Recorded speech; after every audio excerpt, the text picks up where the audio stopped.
Assalamualaikum warahmatullahi wabarakatuh. Perkenalkan, kami dari kelompok 5. Di sini kami ingin membahas tentang arsitektur database tingkat fisik. Tapi sebelum masuk ke materi, di sini saya ingin memperkenalkan anggota. Yang pertama ada saya sendiri, Eki Yuliana Sudirman. Yang kedua ada Dara Yolanda.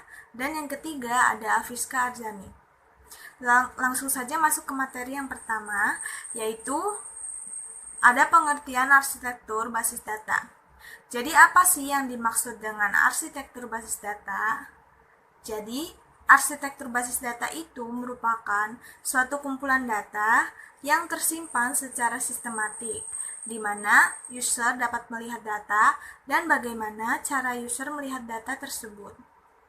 Arsitektur ini juga berfungsi untuk memberikan kerangka kerja bagi pembangunan basis data.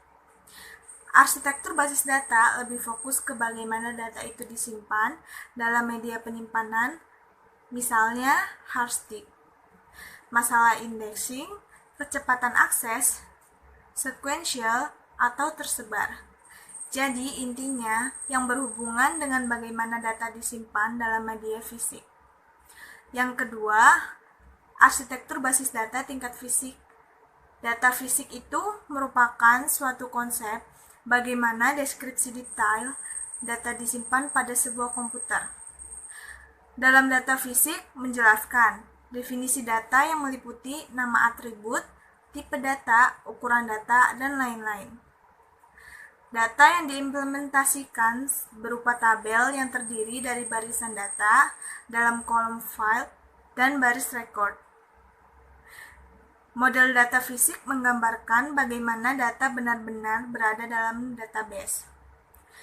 Model data tingkat fisik ini diturunkan setelah model data logis dan itu meliputi struktur database termasuk spesifik, tabel, kolom, dan batasan utama.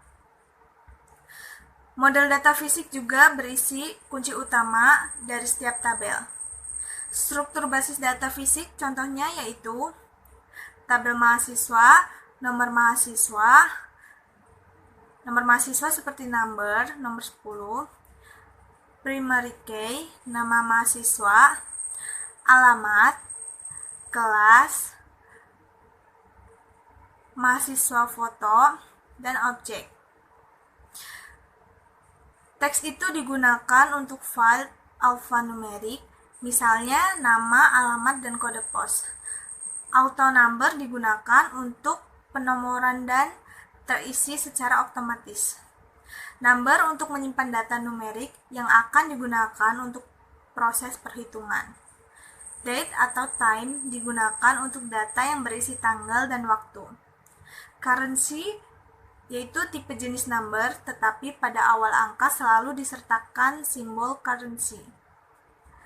Hyperlink yaitu digunakan untuk menyimpan alamat internet atau file selanjutnya, yaitu ada 3 tingkatan arsitektur database. Yaitu yang pertama itu ada tingkat eksternal, kedua tingkat konseptual, dan ketiga tingkat internal. Jadi yang pertama ada tingkat eksternal. Tingkat ini merupakan cara pandang pemakai terhadap database. Pada tingkat ini menggambarkan bagian database yang relevan bagi seorang pemakai tertentu. Masing-masing pemakai mempresentasikan dalam bentuk yang sudah dikenalnya. Cara pandang secara eksternal hanya terbatas pada entitas atribut dan hubungan antar entitas yang diperlukan saja. Bahasa yang digunakan adalah bahasa query atau menggunakan fasilitas yang tersedia pada program aplikasi pada level eksternal. User dibatasi pada kemampuan perangkat keras dan perangkat lunak yang digunakan aplikasi basis data yang didefinisikan sebagai sebuah skema eksternal.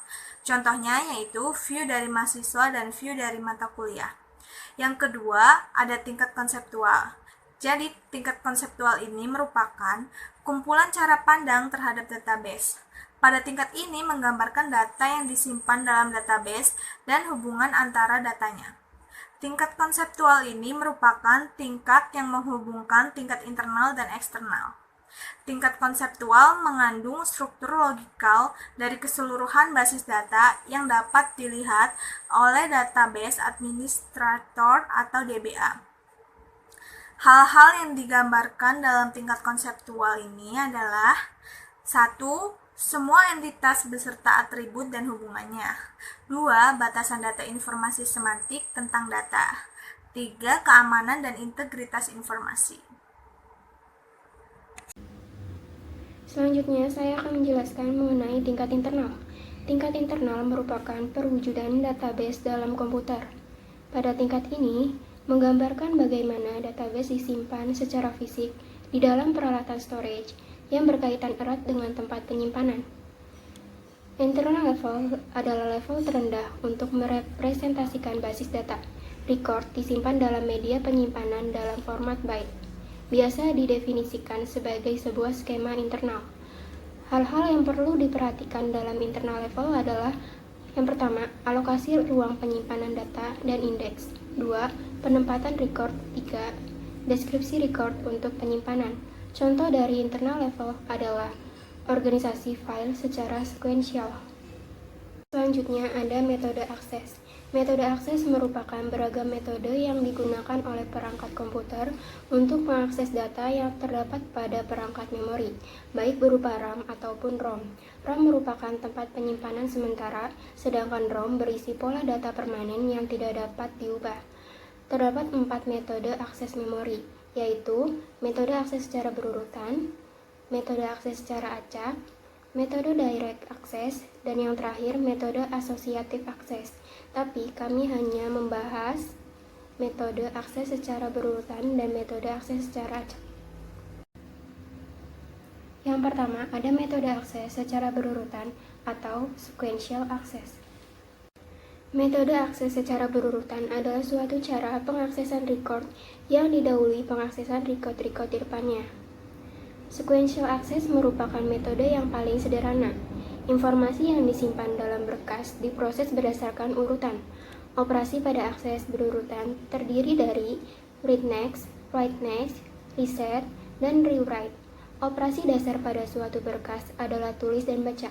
Metode ini didasarkan pada tab model sebuah berkas dan dapat bekerja pada kedua jenis akses, yaitu urut maupun acak. Hal-hal yang perlu diperhatikan dalam akses berurutan: yang pertama, memori diorganisasikan menjadi unit-unit data yang disebut dengan record. Yang kedua, akses dibuat dalam bentuk urutan linier yang spesifik. Yang ketiga, informasi pengalamatan dipakai untuk memisahkan record-record dan untuk membantu proses pencarian. Yang keempat, mekanisme baca atau tulis digunakan secara bersama dengan cara berjalan menuju lokasi yang diinginkan untuk mengeluarkan record. Contoh dari sequential access adalah akses pada pita magnetik. Selanjutnya ada kelebihan dan kelemahan dari sequential access. Kelebihan dari sequential access: yang pertama, merupakan organisasi file yang sederhana. Yang kedua, metode penyimpanan sangat sederhana. Yang ketiga, sangat murah untuk digunakan. Kelemahan dari sequential access adalah: yang pertama, data yang tersimpan harus urut. Yang kedua, sulit untuk memperbarui posisi data yang sudah disimpan. Selanjutnya, ada metode akses secara acak atau sembarang, atau bisa juga disebut dengan direct random access. Random access adalah metode akses memori yang dilakukan secara acak berdasarkan alamat yang dipilih secara langsung. Waktu akses pada lokasi tertentu bersifat konstan dan tidak bergantung pada urutan akses sebelumnya. Contoh dari akses ini adalah sistem memori utama. Kelebihan dari random access: yang pertama, data yang tersimpan tidak harus berurutan. Yang kedua, bisa diakses secara langsung. Kelemahan dari random access yaitu: pertama, harganya yang relatif mahal. Kedua, data dapat hilang jika rusak atau terkena virus. Selanjutnya, perbedaan sequential access dengan random access. Pada sequential access, yang pertama, data yang disimpan harus berurutan. Yang kedua, waktu akses record sangat bervariasi. Yang ketiga, akses dibuat dalam bentuk linear yang spesifik. Sedangkan random access, yang pertama, data yang disimpan tidak harus berurutan. Yang kedua, waktu akses record tidak bergantung secara konstan. Dan yang ketiga, akses dibuat secara langsung. Selanjutnya, arsitektur database tingkat fisik dibagi atas 4 file. Yang pertama, file akses sekuensial. Yang kedua, file berindex. Yang ketiga, file akses langsung. Dan yang keempat, arsitektur file, perangkat keras, dan waktu respon. Selanjutnya, penjelasan 4 file terkait arsitektur database tingkat fisik. Yang pertama, file akses sekuensial. Pada file akses sekuensial, record hanya dapat diakses dalam sequence mereka sebelumnya.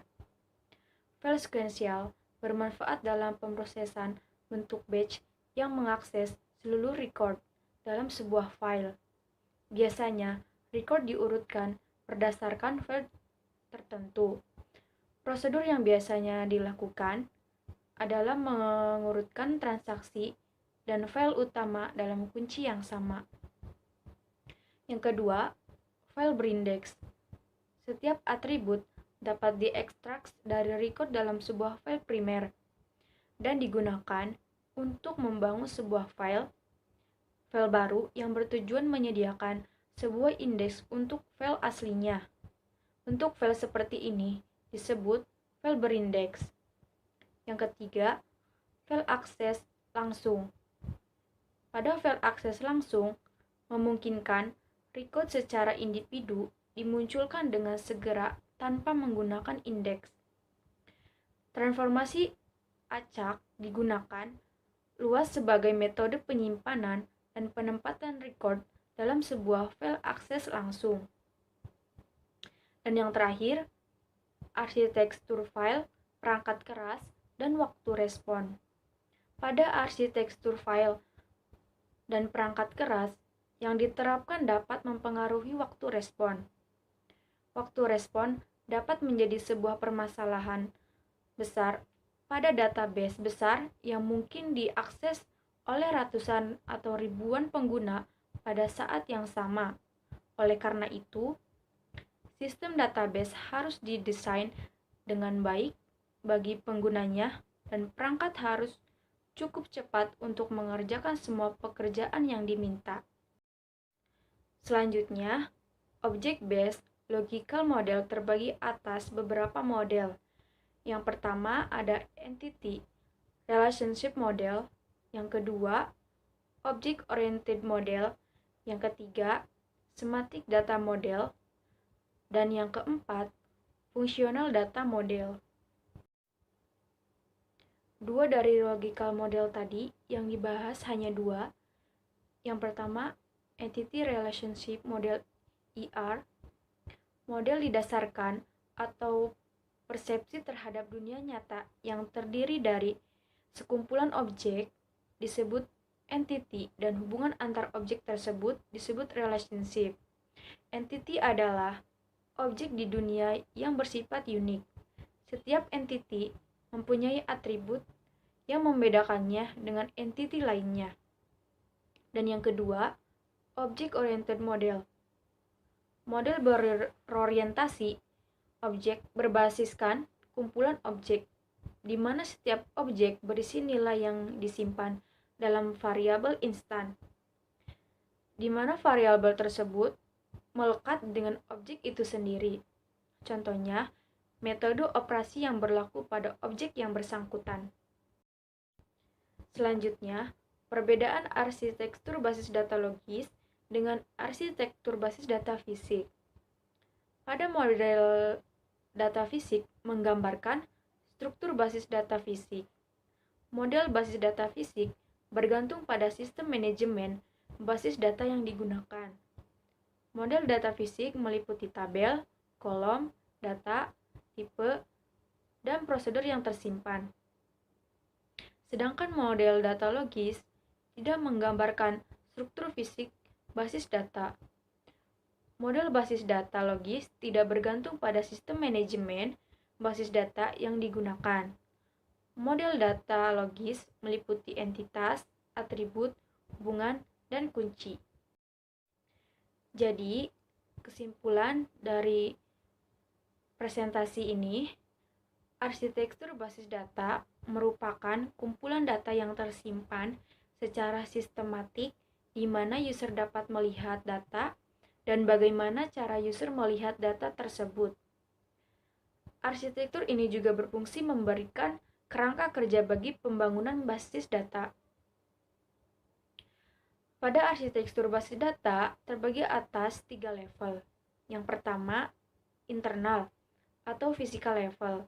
Yang kedua, eksternal atau view level. Dan yang ketiga, konseptual atau logical level. Sequential access adalah suatu cara pengaksesan record yang didahului pengaksesan record-record di depannya. Sequential access merupakan metode yang paling sederhana. Informasi yang disimpan dalam berkas diproses berdasarkan urutan. Akses adalah metode akses memori yang dilakukan secara acak berdasarkan alamat yang dipilih secara langsung. Waktu akses pada lokasi tertentu bersifat konstan dan tidak bergantung pada urutan akses sebelumnya. Contoh dari akses ini adalah sistem memori utama. Dan yang terakhir, model-model data dibagi menjadi 2. Yang pertama, object-based logical model, dan yang kedua, record-based logical model.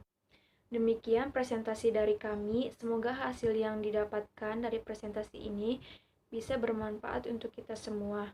Jika ada kekurangan atas penyampaian dan tindakan dari kami mohon maaf. Terima kasih untuk perhatiannya. Wassalamualaikum warahmatullahi wabarakatuh.